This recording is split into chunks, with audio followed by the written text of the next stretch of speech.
Yeah, mate. Start the work on the port job on the Shindaiwa. Now, I thought I'd show you guys what I found this all. It's different, but it's good. So, I'll show you the lower transfers first. So, if you look where the transfers are, they feed differently to what I thought they'd feed. So they go down this way, and the intake this side here, and they throw the fuel and air back through the intake that side. Now, the important part of that is, all the way, yeah, that's the intake there. It goes on the soil like that. So the way your soil feeds the fuel in there, it's huge. But when you look at your crank, as your soil turns over, the counterbalance comes there, the counterbalance, it blocks up everything, sort of thing. Maybe not. Maybe there is a gap there, just a tiny gap. Not much. But that there is the problem that it's blocked up. Now the guy from Sawdust, Chaff and Soil thing was the guy in America. He made me think clamshells and stuff make soils breathe more. Now if you look at this piston here, the windows are quite small, the windows on the piston there. So not much fuel in there come out through that. There's a bit of a gap beside the piston here, not much. But they're huge feeds. So once you go like that, massive hole that fuel in there go through. But yeah. So you see that there. Normally your piston and all that, your crank spins and your crank comes up. Now if it's coming up this way here, the crank would actually help the crankshaft keep balances. It would actually help throw fuel and air up into your transfers and the low ones. But these transfer the low ones actually the wrong side. They're on the front, so I couldn't see that really working that well. But this soil performs in a different way. I'm not quite sure why it does, but I would have thought that the feeding side would have been this side here on this side of the soil. But no, it's not. So what we're going to do is get rid of the lump on the exhaust there, so the tongue's all hanging down. They'll go and just move it out. The lower transfers here, because the feeders here on the crank are so big, I angle this back and you see actually on the cylinder, the piston doesn't even hit this part here, it's clean, no piston hits it at all. So I'm going to open up that part there, probably about 10 mil, back towards the bottom of that. There's plenty of steel there.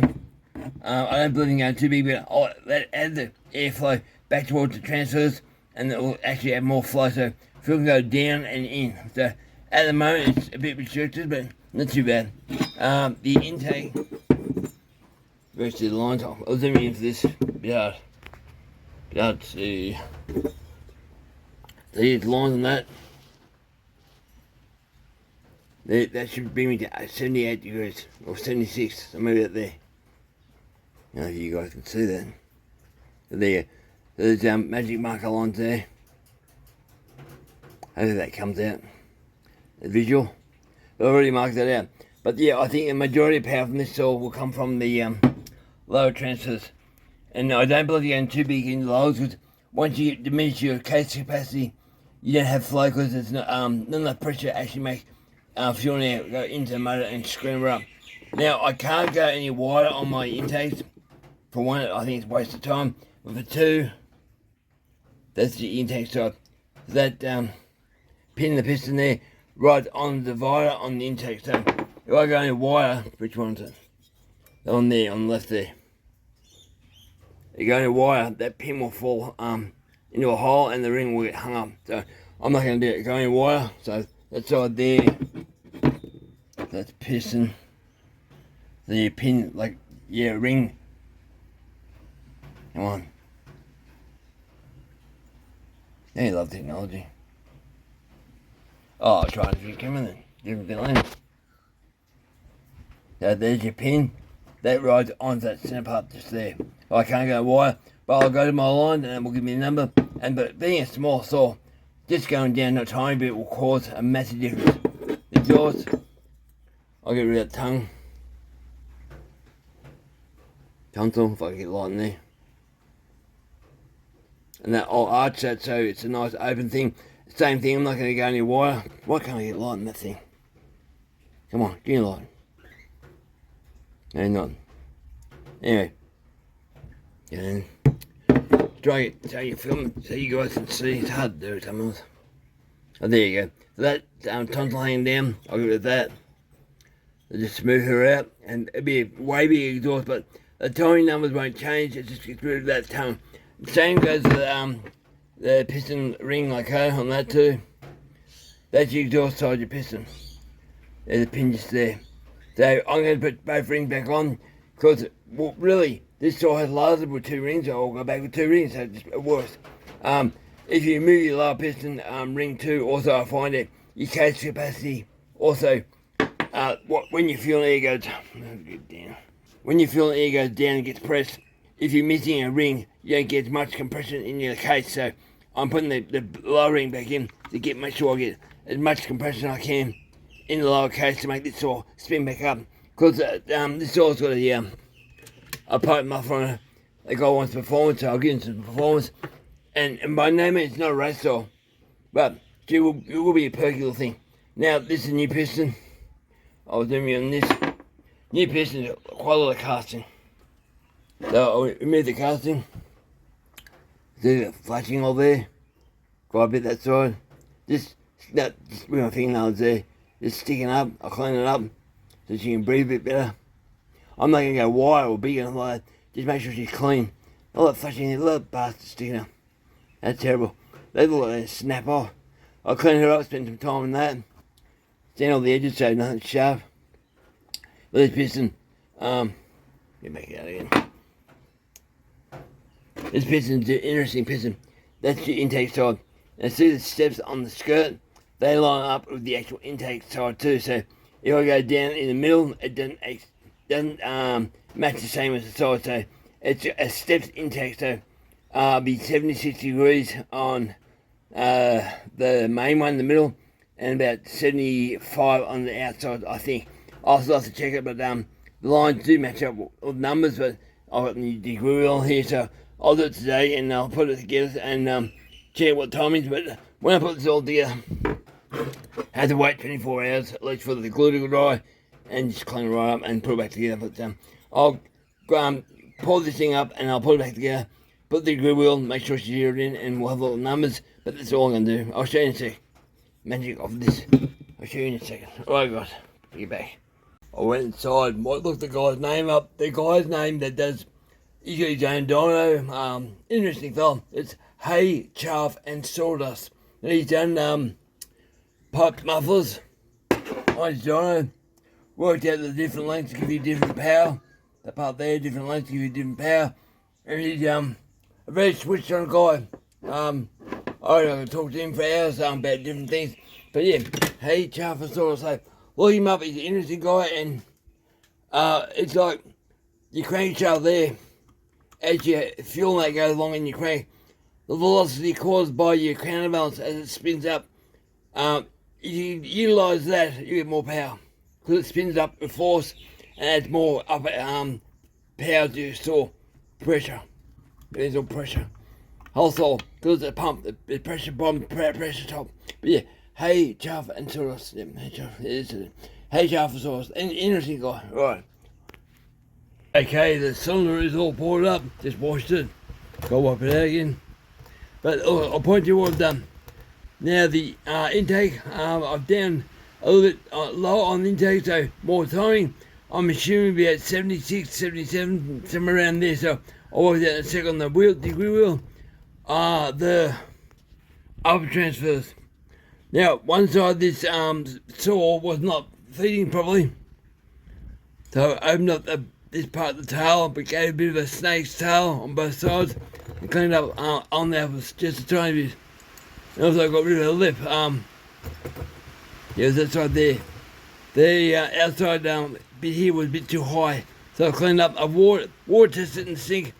Now the lower transfers, I've opened up a little bit on the side here. I needle point this edge here, so look down like that, it opens up. And I've also gone back in this way here with the dome wheel and ground that back, that part there, on both sides. And now the flow will go straight towards the primary, so it's good on both sides. It's really hard, guys, to film this. It's hard to describe, but the airflow will now go in properly. And not an easy thing to do in the water either, because the water, once it goes to secondary first before it gets to primary. So it's going to work under pressure, and I'm pretty sure it will be working that proper as well. But I've fixed up these bits of the output transfers. Now the exhaust looks that shape now, no tongue hanging down. And if you ever want to do one of these saws, be careful. There's not much meat on the upper part of the cylinder there on the exhaust. So you can see it's very thin. I haven't got any high on timing wise of the exhaust used to have a tongue hanging down, as you saw before. I've gone through that and arched the center bit only a tiny bit. So it's a nice clean shot like that. Now I haven't got any wire on that at all. Same as the intake, I have not got no wire at all when it goes down. I just make it flow a bit better and should be good. I've stone hammered the intake, so see that funny finish in that? It's one of these diamond wheels, diamond burrs. If you see that, it doesn't spin true, it's bent. And because it's bent, as you use it, it vibrates like that. It taps, and I've tapped on the inside of the intake like that. And it's very important, these little small saws, if you can get them to go well, different things, small things like that really improve. So it's a cat tongue sort of effect, but it's a smaller hammer. Every time you go bang, it hammers it. So I call it hammer stone effect. So have you see that, guys? It didn't turn true. It's actually bent slowly. See it bent funny. So it taps. I was saying before, but that's what it looks like. I like the intake. I really do. The intake. It's a fancy looking intake. I like that. So that should work really good. Now the caps. Normally I would pull the caps off. They're transfer caps, but I haven't got parts. I made sure all the bolts are tight on both sides. It's an odd number two. Actually, I think they're torque bits. I think I checked them with a Imperial Allen key and done them all up, and they're all tight. So I'm happy with that. One little scratch there. I'm happy with that. But yeah, that's the saw done up. So I'll put this on the saw, put the glue wheel back on, and see what the end numbers are, and put it all back together. Clean up there and put the intake bit back on there because it's rubber. But I've got glued all up and let the glue dry for 24 hours before we start this thing. But we'll work out what the timing numbers are now and we'll call it quits on the video. Got to show the piston. I've opened the piston up just a tiny bit, deburred it, no more flashing and stuff. Just cleaner, both sides. But that'll flow a lot better. 1200 sandpaper all around, make sure there's nothing sharp. Haven't touched the skirts at all, but just cleaned right up and shows she can breathe. It is nice and clean. Focus, no. There we go, like that. Just so she can breathe and got rid of all the burrs. And it's not easy, guys, because that's a very small hole. You use bits, I don't know if I can get them out. Really pointy bits. And like that one there. No, that one there was. One hand, thunders, magic, yeah. So, that bit there, I don't use that bit very often, but for a small saw, it's invaluable. That fits through, you're very careful and take your time on that small bit. Right, put this all back together. One thing I hate about this saw, the pulse line here is so close to the body, it was slightly loose, so I put motor seal on that pulse line there, it blows through now, so I pulse it up. That works still. But it was actually coming off. I thought I'll put a zip tie through there. There's not enough room for a zip tie. Even tie weight, it's so close. So be careful of these. That's one fault in this whole saw. Yeah. Okay, I do this to all my builds. I just put it together. I'm not starting it. I'm just pulling it over. The glue will still be liquid. It's not hard at all. Be 15 minutes since I put the cylinder on. I'll do this because when your piston goes up, it makes pressure. When your piston goes down, it makes pressure the other way.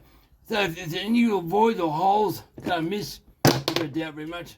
The glue will go stuck in there or will go hard in that spot. I just want to make sure there's glue everywhere it should be. And this is a base case of the leak.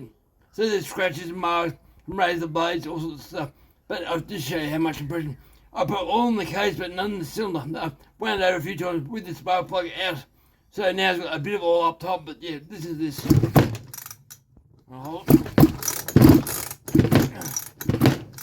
Because it's an easy start, don't like it, but there's pressure. This will go well. So I'll put the grill on this and we'll work out what the numbers are. I'm quite happy with that camera. Hold up maybe. The handle. You got compression, put it away. Need a hand on my they put my wrist off. Right. Put the wheel in there. I stabbed my finger, got some blood. Put the wheel in there and see what the numbers are. Let's try and film this on camera. Now it's here the wheel. I haven't seen what the numbers are yet, but we'll try and change my phone too, so it should be 28. Yep, dead on 28. Back on the way. Make sure it's zeroed in. 28, okay. That's that. The squish is 24 thou, okay? Already done the squish. Share the solar. That's the squish there, so it's pretty big, but the squish band on the cylinder is very thin, so it's pretty good. So remember, it's a small motor, so you can't expect too much, but I expect a lot, so yeah. Pistons going down, going back up. This is the first intake, the middle one. Almost done, yep, almost back up. That's down, opening there. I say there. Alright, 76 is. Hang on, move that. I'll say 76. 76. Now it was 70, okay, so we've gone a bit. I'll write down 76. Now the secondary intakes, what are they? So, go back up even more. They're hard to see, guys, but do best. Let me torch off.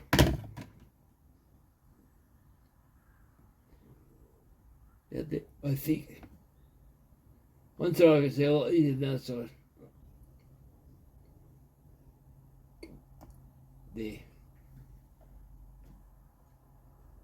That's there. Alright, there's 72. Right. They were before 68. So I've increased the timing quite a lot, really. I didn't go any more than that because I turned 6 at 72. I figured because the intake is so big already, I'm already getting way a lot more intake than what you normally would. So if I dug away all those 80 degrees, it didn't waste much fuel, so didn't worry about it too much. Now the last one is the exhaust. I've already worked out the transfers of 2 sec. What's the exhaust? The light.